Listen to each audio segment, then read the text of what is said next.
the last video we have created our HTML and CSS file. In this video I just want to give you a quick note about some of the plugins that I have already installed, which is really about HTML and CSS. It's not really about JavaScript, but you may be will be like confused or something like this. I just want to be clear and so on. So I want you to go ahead and click on this icon right here where it says extensions. Okay, click on it. Here this is the list that I am using to add some extra functionalities for my Visual Studio Code. Okay, so feel free to pause the video, install all of these, or more specifically the live server and the Emmet install, this Emmet extension right here. Okay, as a general rule, I am using all these extensions to make my writing code process much easier and much faster. And once again, feel free to download or search for all this stuff. Here you can search, okay, for example, auto import, like so, and you will have it right here. You can download and install it as you wish. In my case, I already installed it, so that's why I cannot see the install button right here.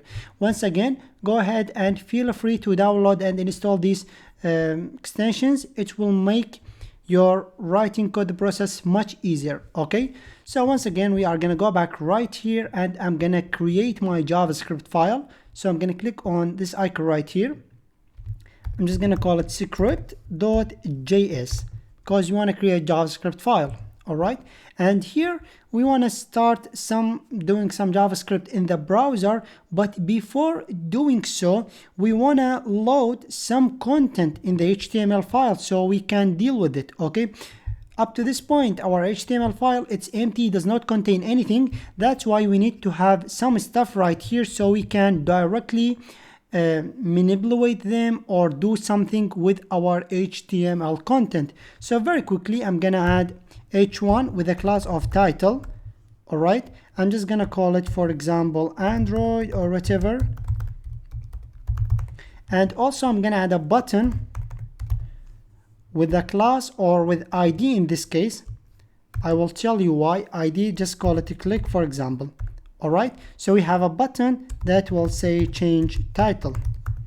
All right, oops, so change title like so. So we have added our HTML content, which is really simple, just an h1 with button. Of course, this will be much more complicated than what we have now in the next few videos, but for the time being, let's stick with this.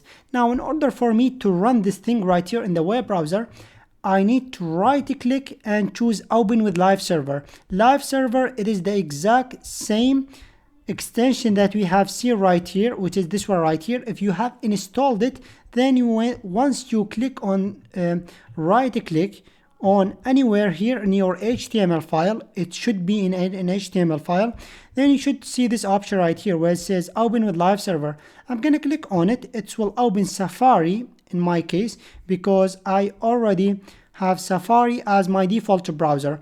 However, if I wanted to switch to Google Chrome, here I have my Google Chrome. We can see here on the bottom the port that we are running our application on it, okay, which is 5500 or whatever. What I will do, I will jump over to my Google Chrome. I will here search for localhost. Okay, we have localhost, then colon, then the port number. Okay, I'm gonna click on OK. We are gonna see the exact same page right here. Okay, just take a look on the port that we are running. In this case, port 555 and 00 or 00, and you can copy it. Click here right and type localhost colon and the port number, and you will be navigated to the exact same page. Okay, so in this video we have wrote some HTML code, we have created our JavaScript file. In the next video we are gonna fetch these items and manipulate them. With that being said, see you in the next one.